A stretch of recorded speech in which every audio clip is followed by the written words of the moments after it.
자, 고생하셨습니다. 교수 이어서 보시죠. 자, 다음은 책 194쪽 21번입니다. 그러니까 건축법령상 지역, 지구의 건축물에 대한 내용으로 옳은 것은 있습니다. 자, 동그라미 1, 2, 3은 걸치는 경우에 대한 내용이고요. 동그라미 4번과 5번은 이제 높이에 대한 겁니다. 먼저 걸치는 경우에 대한 규정이 이제 아래 해설이 있고, 또 다음 옆 문제를 보시면 22번, 그러니까 문제도 역시 걸치는 경우에 대한 거고, 그 아래 22번 해설에 걸치는 경우에 대한 요약한 표가 있습니다. 그 내용을 참고하도록 하시죠.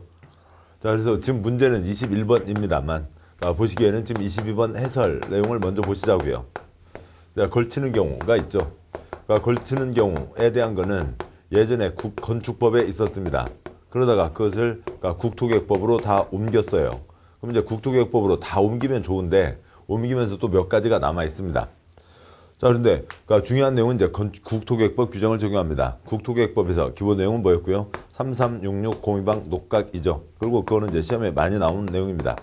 3366 공유방 녹각. 대지가 330 이하, 도띠상 660 이하 걸치면 건축 용도 제한은 가장 넓은 곳, 건폐율 용적률은 각각 규정을 적용하고, 건축물이 고도지구, 미관지구, 방화지구에 걸치면 건축물과 대지 전부에 대해서 건축물에 대해서 방화지구 규정을 적용하고, 대지가 녹지지역에 걸치면 각각 규정을 적용한다라고 되어 있습니다. 그런데 이제 건축법 규정은 어떻게 되어 있냐면, 대지가 걸치면이라고 되어 있고요. 걸치면 과반이 속하는 곳에 규정을 적용한다. 그다음에 고도지구는 건축물의 안전의 문제가 아니죠. 도시계획, 환경계획, 그것을 위한 겁니다. 그래서 그거는 국토계획법 내용이고, 건축법에서는요, 미관지구, 방화지구에 대해서 나와 있습니다. 미관지구, 방화지구, 녹지지역과 각각, 녹지지역이면 각각 규정을 적용한다라고 하는 거죠. 그래서 이쪽 내용은 국토계획법 내용이 똑같습니다. 그래서 요 앞에 한 가지만 차이가 있고, 고도지구는 80m 위로 지어라, 아니면 80m 아래로 지어라. 건물의 안전이 아니라 그 도시계획에 관련된 거죠. 자, 이상 내용을 전제로 문제를 보도록 하겠습니다. 21번 문제를 보실 차례죠. 21번 문제예요. 내용으로 옳은 것은 동그라미 1번, 하나의 건축물이 방화벽을 경계로 방화지구와 그 밖의 구역에 속하는 부분으로 구획되는 경우 건축물 전부에 대해서 방화지구 안의 건축물에 대한 건축법 규정을 적용한다. X 틀렸죠. 건축물이 방화지구에 걸치면 그 건축물 전부에 대해서 방화지구 규정을 적용한다. 그런데 그 경계선을 방화벽으로 구획했으면 저쪽 건너편에는 방화시설을 더 많이 갖추지 않아도 된다. 일반적인 수준에서만 하면 된다는 거죠. 그래서 동그라미 1번 틀렸고요. 동그라미 2번, 하나의 건축물이 미관지구와 그 밖의 구역에 걸치는 경우 그 건축물과 대지 전부에 대해서 미관지구 안의 건축물과 대지에 대한 건축법 규정을 적용한다. 맞죠? 미관지구입니다. 건축물이 미관지구에 걸치면 건축물과 대지 전부에 대해서 미관지구 규정을 적용한다. 맞습니다.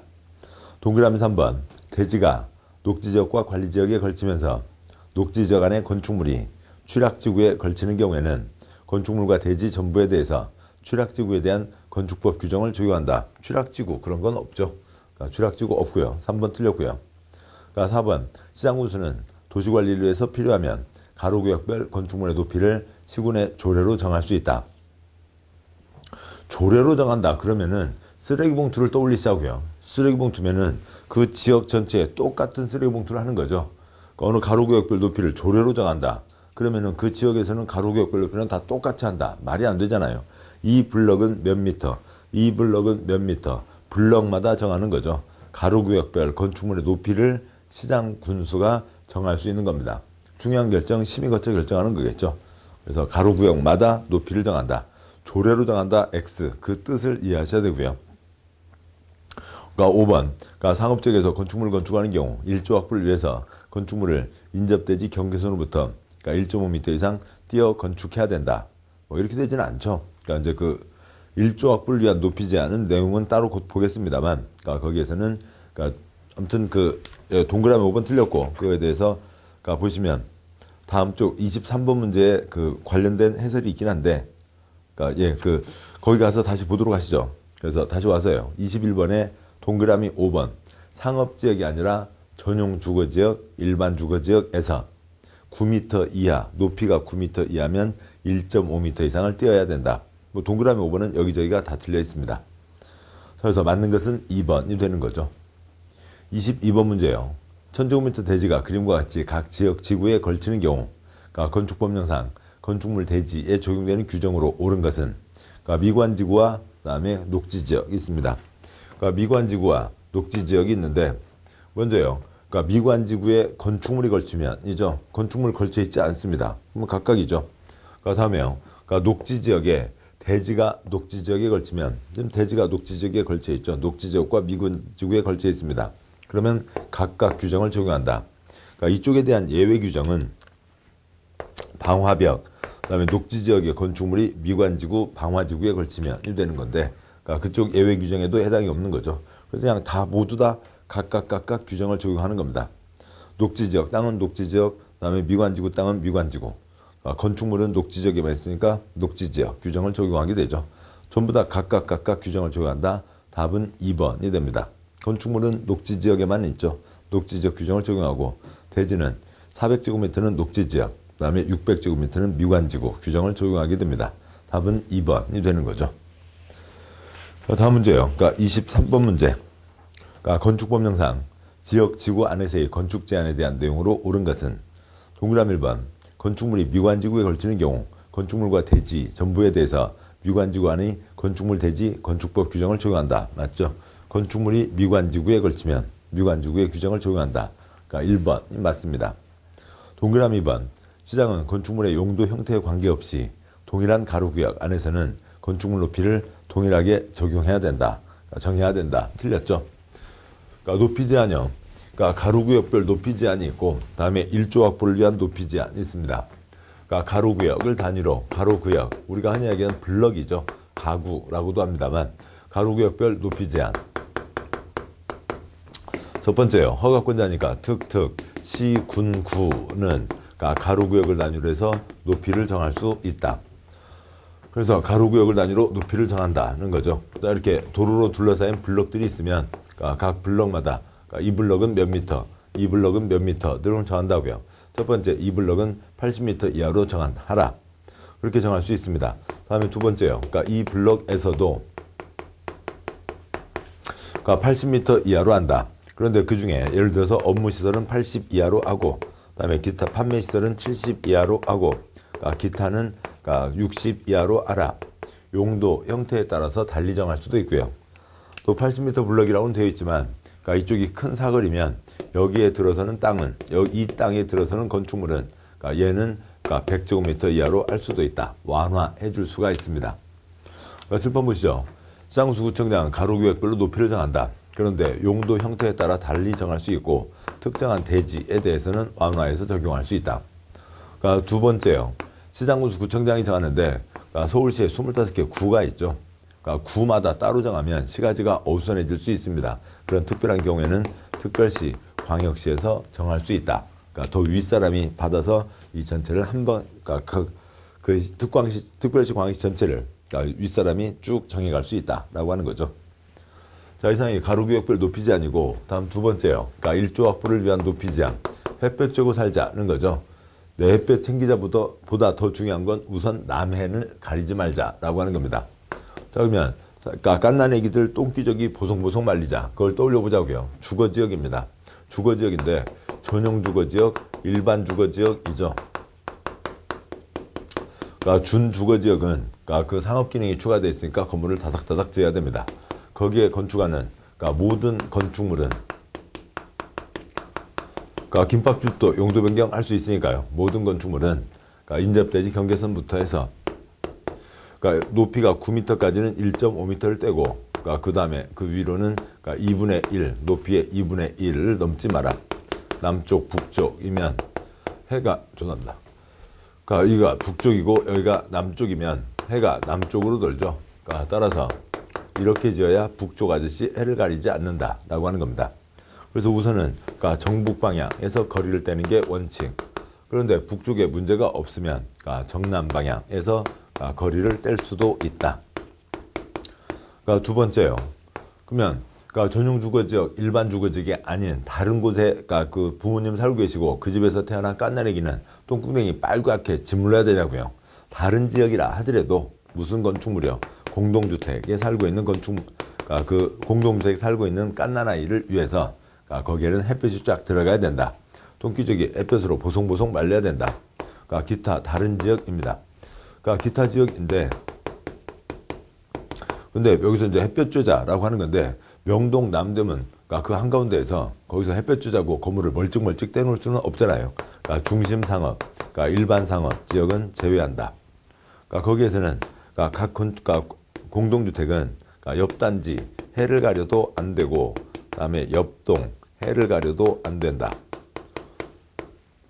세 번째요. 조그만 건축물은 봐주자고요. 2층 이하로 8m 이하의 높이 8m 이하에 대해서는 위규정을 적용하지 않을 수 있다라고 하는 게 있습니다. 가로구역별 높이 제한, 1조 확보를 위한 높이 제한 규정이 있고, 그러니까 이 틀이 이제 거의 핵심 다죠. 하나씩 보겠습니다. 23번 문제에서요.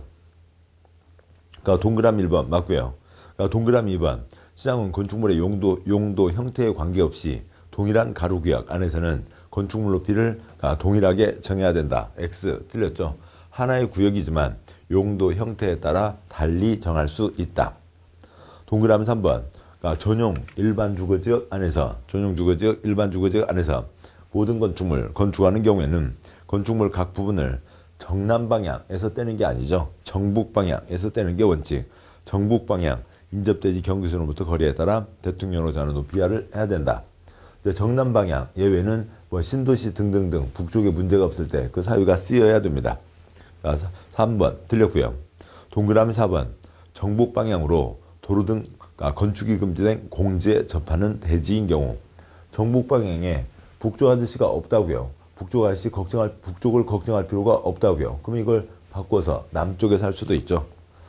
대지인 경우 건축물 높이를 정북 방향 인접대지 경계선으로부터 거리에 따라 대통령령으로 정하는 높이하로 해야 된다. 두째 줄에 정북 방향 X, 북쪽에 문제가 없으면 정남 방향에서 거리를 떼게 되는 겁니다. 동그라미 5번, 3층 이하로 12m 이하 X형, 2층 이하로 8m 이하 건축물에는 1조 확보를 위한 건축물의 높이 제한 규정을 적용하지 않을 수 있다가 되는 겁니다. 그래서 2, 3, 4, 5 다 틀렸고 맞는 것은 1번이죠.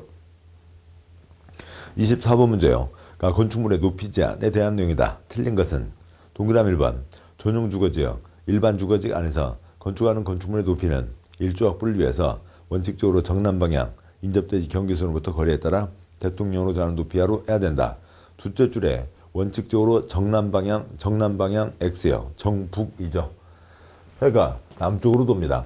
그러니까 북쪽 아저씨 해를 가지지 말자. 그래서 높이 9m까지는 이제 그 내용이 여기 인접대지 경계선에서요. 높이 9m까지는 얼마를 떼야 되고요. 1.5m를 떼야 되고요. 그러니까 높이가 20m면 10m를 떼야 되는 거죠. 그래서 정북 방향 경계선에서 거리를 떼게 되어 있습니다. 그래야 북쪽 아저씨 해를 가리지 않는다는 거죠. 예외인 경우에는 정남 방향에서 거리를 떼니까 이 반대 그림이 되는 거겠죠. 그래서 집을 남향집으로 지을 수 있다. 이건 집이 북향집이 되지만 그것보다 더 중요한 거는 북남의 해를 가리지 말자라고 하는 거죠. 동그라미 1번이 틀렸고요. 동그라미 2번, 공동주택, 근데 괄호, 일반 상업지역과 중심 상업지역에 건축하는 것을 제외한다. 공동주택은 대통령으로 정하는 높이하로 해야 된다. 맞죠? 일반 중심 상업, 일반 상업지역을 제외한 기타 지역에 건축하는 공동주택은 일정한 높이하로 해야 된다. 동그라미 3번, 2층 이하로 8m 이하 건축물은 조례가 정하는 바에 따라 1조 확보를 위한 높이 제한 규정을 적용하지 않을 수 있다. 동그라미 4번, 허가권자는 가로구역을 단위로 하여 건축물의 최고 높이를 정할 수 있다. 가로구역 80m 등등 맞죠? 동그라미 5번, 특별자치시장, 특별자치도지사, 시장군수구청장은 건축물의 용도 형태에 따라 같은 가로구역 안에서의 건축물의 높이를 다르게 정할 수 있다. 80m 블럭이지만 뭐는 80, 뭐는 70 등으로 정할 수 있다. 맞습니다. 2, 3, 4, 5 다 맞고요. 1번이 틀린 거죠. 자, 여기까지 해서 그 강론의 이제 주요 내용들을 쭉 보셨습니다. 대지의 조건, 도로, 그 다음에 면적 산정, 높이, 기타 세부적인 사항들이 있었죠. 다음 쪽 오시면 199쪽에 5장 건축물의 구조, 재료, 건축 설비가 있습니다. 기본서 보신 분들은 아시겠지만 여기는 세부적인 규정들은 엄청 많아요. 그리고 이제 어쩌다 한 번씩 출제가 되기도 합니다. 그런데 그 세부적인 규정은 법조문을 펴놓고 문제를 봐도 이게 어디에 해당하는지 찾는데 한 5분은 넘게 걸리는 겁니다. 그래서 그런 것들까지는 다 할 수가 없는 거죠. 기본 핵심적인 것들을 잡으시면 됩니다. 자, 문제를 보시죠. 1번. 그러니까 건축법령상 비상용 승강기를 설치해야 되는 건축물에 대한 요건으로 옳은 것은 비상용 승강기, 그러니까 화재가 났을 때 소방 활동을 위한 승강기를 얘기하는 겁니다. 그러니까 그러면은 그거는 화재와 관련돼 있죠. 고가사다리차가 많이 있으면 그 고가사다리를 통해서 대피할 수 있고 고가사다리를 통해서 소방관 아저씨들이 접근할 수 있죠. 근데 고가사다리차가 모자라다고요. 그래서 일정 이상이면 별도의 승강기를 따로 만들어야 된다. 옳은 것은 그러니까 답은 그러니까 4번이죠. 높이 31m를 넘는 건축물에는 비상용 승강기를 추가로 설치해야 된다. 추가로 설치한다는 것은 뭐냐면 답은 4번이고요. 아래 해설이요. 그러니까 건축주는 6층 이상으로 연면적 2000제곱미터 이상 건축물을 건축하는 경우에는 승강기를 설치해야 한다. 이건 이제 기본적인 승용 승강기를 얘기합니다. 6층 이상으로 2000제곱미터 이상. 그러니까 동시에 만족하는 거죠. 따라서 300제곱미터짜리로 6층, 1800짜리는 승강기를 설치하지 않을 수도 있습니다. 그러니까 하나에 1000제곱미터씩 5층, 그러니까 5층짜리로 5000제곱미터도 승강기를 설치하지 않을 수 있죠. 6층 이상으로 그러니까 2000제곱미터 이상. 그런데 이제 승강기를 설치하지 않을 수도 있지만 뭐 이제 분양 임대 때문에 설치를 하는 거고요. 법으로 정해진 거는 6층 이상으로 2000제곱미터 이상입니다. 건축법에서는요. 두 번째 점, 높이 30m를 초과하는 그러니까 건축물에는 위규정에 의한 승강기, 그래서 승용 승강기 외에 비상용 승강기를 추가로 설치해야 된다라고 되어 있습니다. 답은 4번이었고요.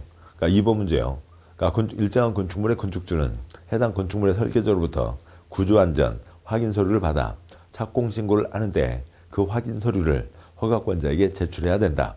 해당 건축물에 대한 요건으로 틀린 것은 되어 있는데 뭐 이런 것들 뭐 다 외우기는 쉽지 않다고요. 먼저 해설을 보시죠. 다음 쪽 해설을 보시면 그러니까 200쪽에 있는 2번 문제 해설이요. 표가 위의 사료로 5줄이긴 한데 그러니까 둘째 줄과 셋째 줄은 점선 한 덩어리고요. 그러니까 넷째 줄과 다섯 줄도 그 사이도 점선 한 덩어리입니다.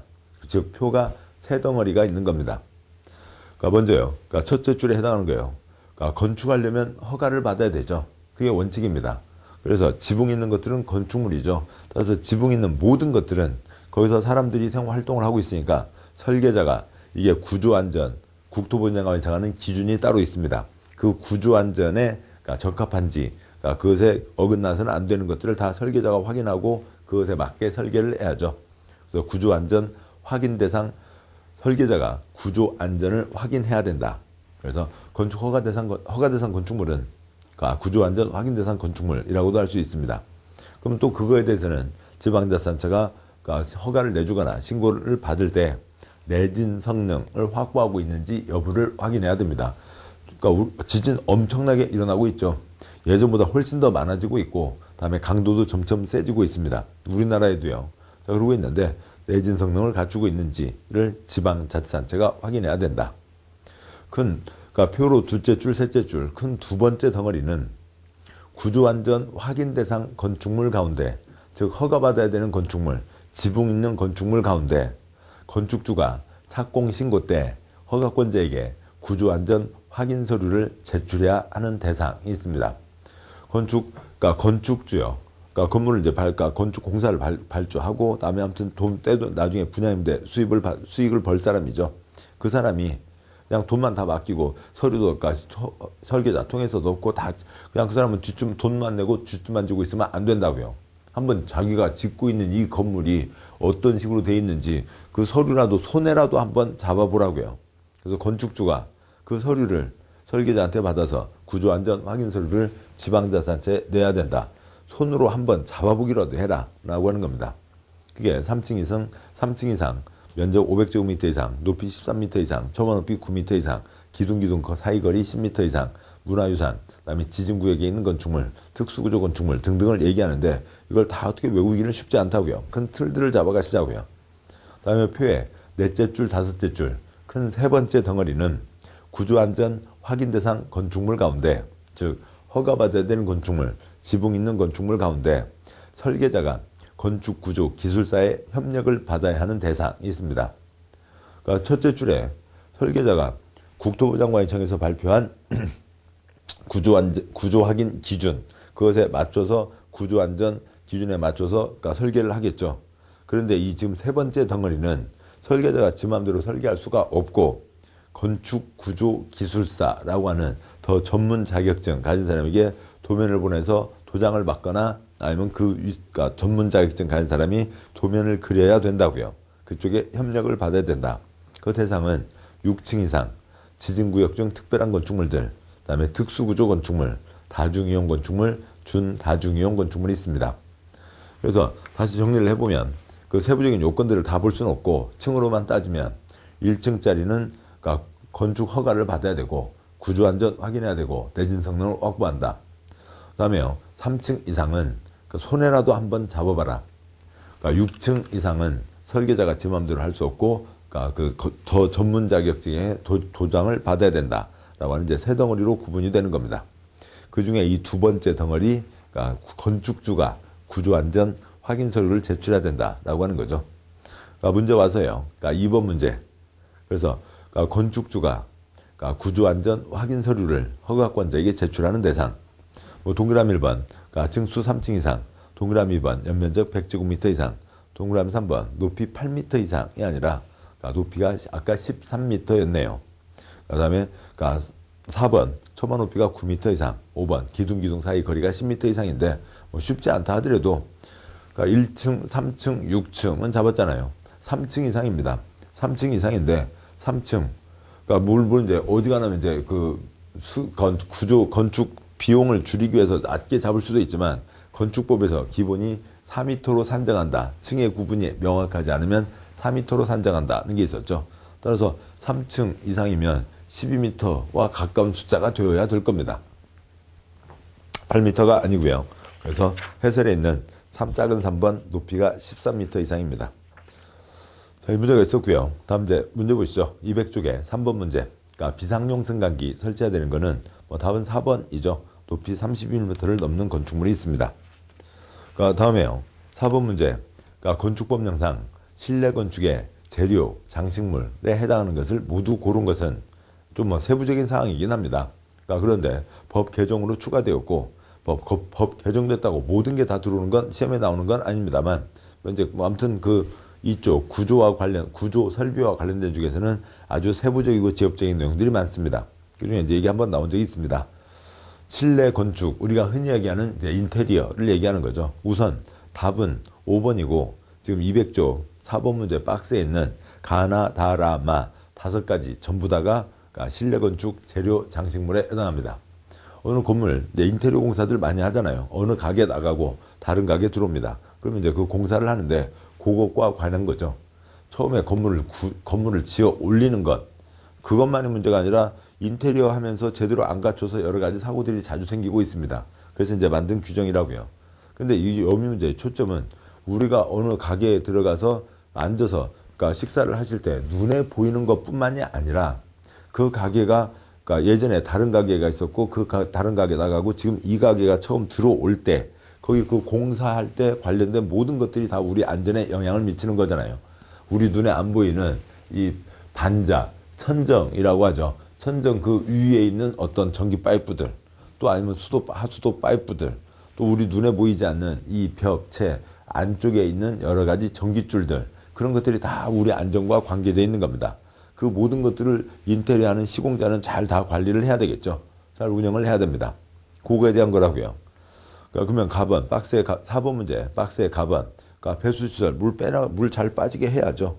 그 다음에 뭐 다 실내 설치하는 다 기본이고요. 환기시설, 우리가 앉아서 밥 먹고 있는데, 그러니까 오늘 저쪽에서 뭐 다른 음식 그 냄새가 너무 심하거나 무슨 다른 냄새가 들어왔는데 환기가 안 되고 콜록콜록 그러면 안 됩니다. 환기시설 갖춰야 되죠. 그러니까 난간, 그러니까 실내에도 어떤 단 구분을 두거나 아무튼 난간을 설치할 필요가 있는데 난간을 어떻게 할 건지 창호, 그러니까 창문들은 어떻게 할 건지 그러니까 전기 설비는 또 어떻게 할 건지 그런 것들을 다 갖춰야 됩니다. 그래서 가나다라마 전부 다 그 건축 실내 건축의 재료와 장식물에 해당이 됩니다. 계속 가시죠. 5번 문제요.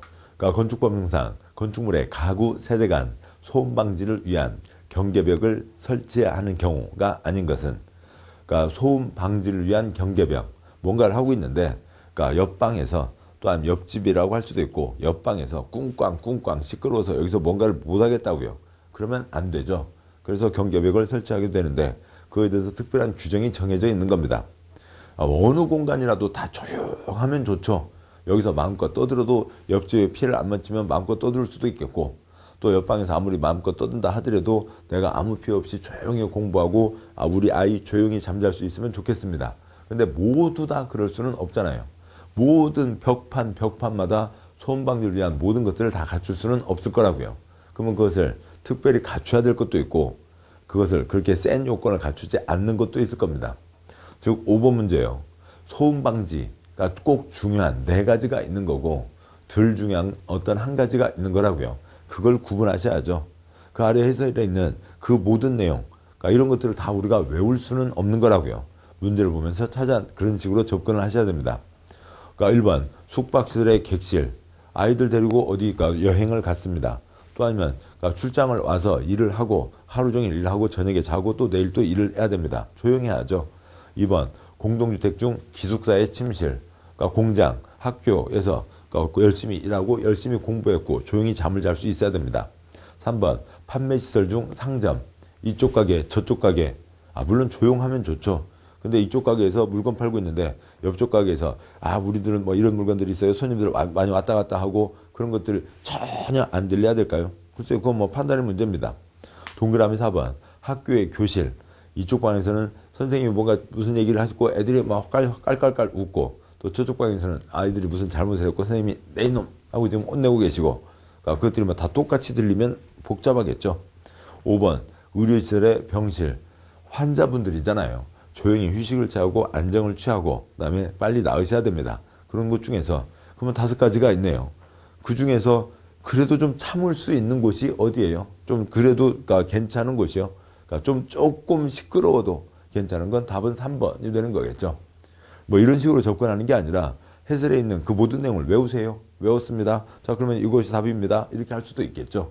그러니까 그렇지만 이런 내용들을 다 외울 수는 없는 거라고요. 그 기본 문제의 취지를 이해하고 그 속에서 접근해 가시면 되겠습니다. 그래서 답은 3번이 됩니다. 다음이요. 이제 203쪽에 6장 위반 건축물입니다.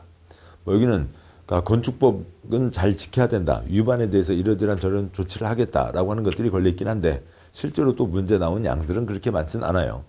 보시죠. 1번 건축법 그에 의한 명령 처분에 위반한 경우 허가권자가 취할 수 있는 조치에 해당하지 않는 것은, 그러니까 먼저 무슨 잘못을 했다고요. 위반했다고요. 허가나 승인을 취소. 너 하라고 했는데 너 그런 문제가 있으니까 너 하지 마.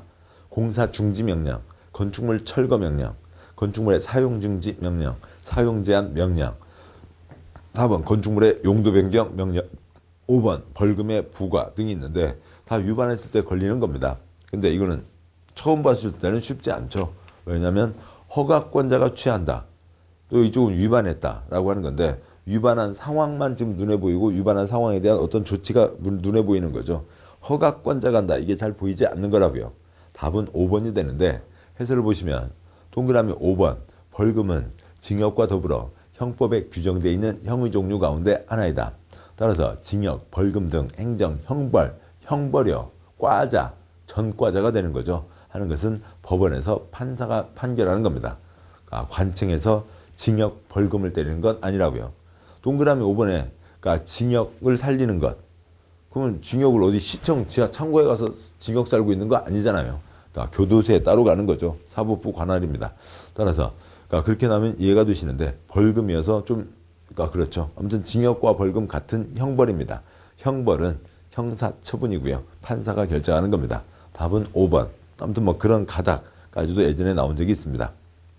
2번 문제요. 그러니까 건축법령상 이행강지금에 대한 내용 중 틀린 것은 있습니다. 이행강지금 내용이 좀 복잡해졌어요. 근데 그 우리 시험의 기본 취지로 보시면은 그 세부적인 숫자들 갖고 계속 시험에 많이 나오는 건 아닙니다.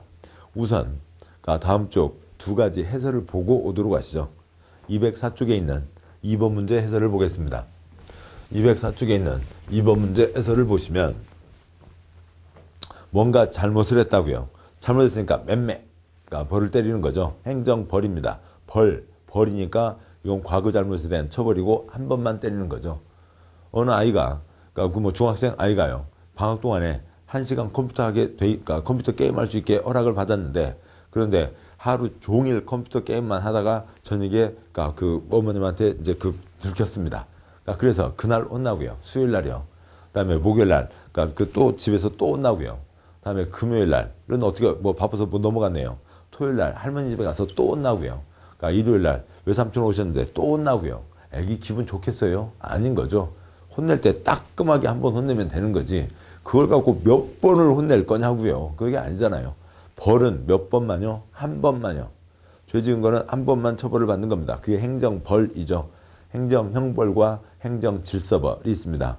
과태료 행정질서벌 제도는 형사범을 만들지 않게 하기 위해서 만들어 놓은 제도가 행정질서벌 과태료고, 이런 제도의 취지들은 중개법에서 아주 세부적으로 깊게 잘 보고 계십니다. 그 다음에 행정강제가 있습니다. 행정강제는 어느 누가 법을 위반했다고요. 국민 누구라도 법을 지켜야 되는데 어느 누가 법을 위반했습니다. 위반했으니까 이거에 대한 처벌을 받는 거죠. 요거는 이건데, 그런데 그 위반 상태가 남아있어서 계속 문제가 생기면 사람들이 위험하게 되겠다고요. 그 불법 상태로 그대로 놔두면 안 되는 거죠. 또 달리 보면은 처벌로만 끝난다. 법을 위반해서 예를 들어서 뭐 10억을 벌었습니다. 처벌 벌금 2억 내라. 뭐 그냥 꽁값 내고 마는 사람 많겠죠. 그 법을 위반해서 뭐 10억을 벌었습니다. 징역 1년을 살아라. 아주 뭐 보람찬 마음으로 걸어가는 사람들 뭐 대부분이 아닌가요? 죄송합니다. 저만 그런가요? 몇몇 사람들이 있겠죠. 벌은 한 번이니까 징역 10억을 벌었는데, 그러니까 1년 살아라. 1년 살고 나면 다 끝난 거잖아요. 그러면 안 되니까 또 다른 사람 위험해지면 안 되니까 이 위반 상태를 법에 맞게 고쳐라라고 하는 거죠. 그래서 무슨 명령들을 때리게 됩니다. 시정명령, 조치명령, 개선명령, 이행명령, 원상회복 명령, 그 상황에 맞춰서 필요한 명령을 때리는 거죠. 그러면 지금이라도 그 명령을 이행해야 됩니다. 그런데 이행을 않고 버티는 사람이 있다고요. 그러면 법도 위반했고 관청에서 기회도 줬는데 이행하지 않고 있으면 그 법에 맞는 상태로 만들어내야죠. 이 사람에게 계속 부탁할 수는 없는 겁니다. 뭔가 강제를 해야 된다고요. 강제하는 방법에 3가지가 있는 겁니다. 당신이 않으면 관청에서 대신 집행하겠다라고 하는 거죠. 개통 대비, 개고, 통지, 대집행, 비용 징수. 관청에 불법 건축물을 지었습니다. 철거 명령 때리는데 안 하고 있으면 대신 집행, 철거를 한다고요. 돈을 내야 됩니다. 안 내고 있으면 물건 강제로 갖고 나와서 팔고 돈 처리하고 남은 거 주는 거죠. 징수가 있고요. 그다음에 뭔가 이 사람이 해야 될 일이 있어요. 근데 그것을 관청에서 대신할 수 있는 것 일이면 대집행으로 가지만 이 사람이 해야 된다고요. 나중에 이제 보시겠습니다만 농지법에 농사는 몇 년 계속돼야 된다. 농사를 지어야 되는데 안 짓고 있다고요. 그거에 대해서 공무원이 대신 가서 농사를 지어줄 거냐고요. 그건 아니죠. 그러면 이 사람이 뭔가를 하게 해야 되는 겁니다. 근데 법도 위반하고 명령도 위반하고 기회를 줬는데도 이행하지 않고 이런 사람이 가장 무서워하는 게 뭐예요? 처녀 귀신요? 총각 귀신요? 돈요? 돈을 가장 무서워하는 거죠. 돈을 계속 때리는 겁니다. 뭐 하라고요? 저 명령을 이행하라고요. 이행을 강제하기 위해서 계속 돈을 때리면, 처녀 귀신은 안 무서워해도 돈은 무서워하니까 이행 강제하면 계속 날라오는 거 무서워서 이행을 하겠죠.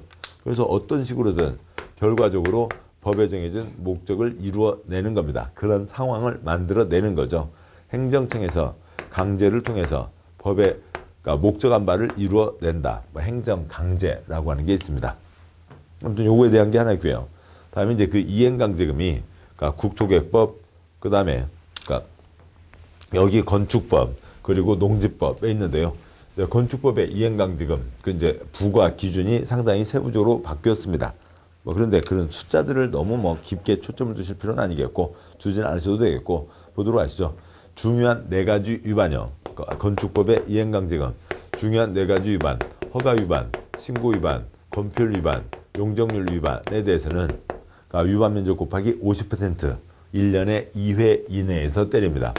50%를 1년에 2회 이내 조례로 정하는 횟수만큼 때리니까, 만약에요, 시가표준액과 시세는 좀 다르겠습니다만, 뭔가 10억짜리를, 그러니까 뭐 10억짜리를, 그러니까 생으로 부허가로 지었다고 치자고요.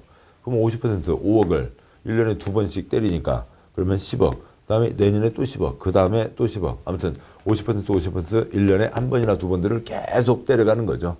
언제까지요? 이행할 때까지요. 이 중요한 네 가지 위반이 아닌, 그러니까 기타 위반에 대해서는 시가표준액의 10% 이하에서 1년에 2회 이하에서 때리는 겁니다. 그런데 법을 위반한 게 어떻게 하다 보니까 좀 이만큼 했거나 뭐 그런 게 아니라 돈 벌라고 영리를 목적으로 아니면 상습적으로 위반하고 있으면 이 금액의 1.5배까지를 때린다고요. 그다음에 축사.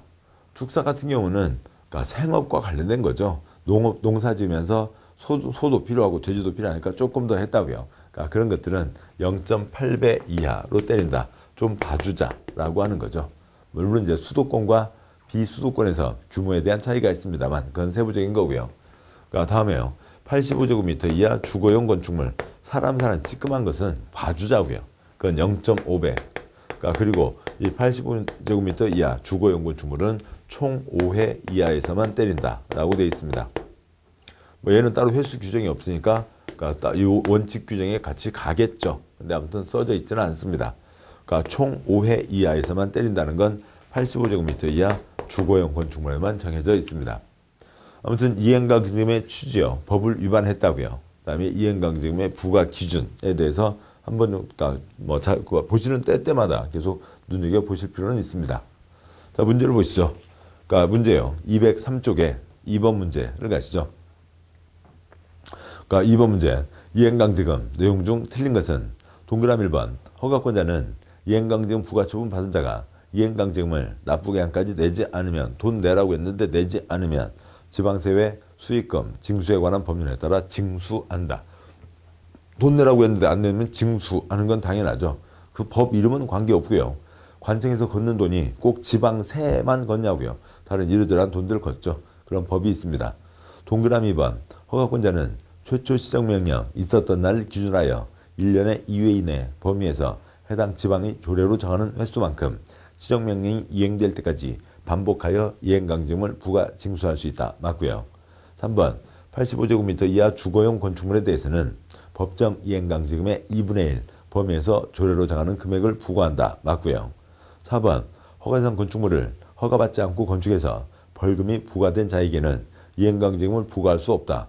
이렇게 되면 보람찬 끔값이네 하는 사람들이 대부분일 거잖아요. 법을 위반해서 10억을 벌었다고요. 벌금 2억 내라. 2억 내고 끝. 뭐 그러면 뭔가 뭐 국가가 엉망진창이 되는 거죠. 벌은 벌이고 법에 맞게 즉 사람이 다치지 않는 상황이 되게 법에 맞는 상황으로 바꾸어내는 건 당연히 바꾸어내야 되고 하는 거죠. 벌은 벌이고 사람 다치지 않게 하는 건 해야 되는 겁니다. 그걸 위한 행정강제로 이행강제금이 있는 거죠. 행정강제라는 표현은 관계없어요. 그건 우리 시험이 아니에요. 아무튼 목적한 바대로 만들어내야 된다고요. 벌은 벌이고 위반 상태는 없애고 해야 되는 겁니다. 그래서 부과할 수 있는 거죠. 4번이 틀렸습니다. 동그라미 5번. 허가권자는 시정명령 받은 자가 시정명령 이행하는 경우에는 새로운 이행강제금 부과를 즉시 중지하되 시정명령을 이행했습니다. 근데 이행강제금을 때릴 게 없죠. 그 다음에요. 이미 부과된 이행강제금은 이를 징수해야 한다. 과거 잘못 있었고 이행하지 않았던 사실이 있었잖아요. 그거죠. 때린 건 받아낸다 라고 하는 거죠. 맞습니다. 틀린 것은 4번이 되죠. 다음 문제 보시죠. 그러니까 204쪽에 그러니까 3번 문제입니다. 이행강제금에 대한 내용이다. 옳은 것은 동그라미 1번 이행강제금은 시정명령을 이행하지 않은 자에게 부과한다. 맞고요. 동그라미 2번 그러니까 이행강제금은 1년에 2회씩 반복해서 부과된다. 2회씩 X요. 그러니까 2회 이내에서 조례로 정하는 횟수인 거죠. 2번 틀렸고요. 3번 이행강제금 부과할 때는 청문 절차를 거쳐야 된다. 청문 아무 때나 하는 거 아닙니다. 법에 정해진 때만 하는 거고요. 이거는 법 조항에 따라서 당연히 가는 거니까 청문할 필요도 없습니다. 동그라미 4번 그러니까 이행강제금을 부과한 후 시정명령 이행한 경우에는 그러니까 이행강제금 부과처분을 취소해야 된다. X요. 부과를 했잖아요. 여기서 부과를 했고 그 다음에 이행을 했어도 부과한 건 받아내야죠. 부과한 건 받아내는 겁니다. 동그라미 5번 이행강제금 부과에 대해서 이의를 제기할 수 없다. X요. 그러니까 국민이 주인요? 대통령이 주인요? 건축가 공무원이 주인요? 국민이 주인이잖아요. 우리 국민이 주인이고, 그러니까 국민 전체를 살기 위해서 5천만이 다 뭔가에 다 할 수는 없으니까 돈 줘서 일을 시키는 거죠. 시급보다 더 주잖아요. 6,030원보다 더 주면서 일을 시키고 있습니다. 그러면 일을 열심히 하시는 거죠. 또 그래서 일 열심히 하실 거고요. 잘못됐으면 국민이 주니까 그거 잘못됐다 얘기할 수 있는 거죠.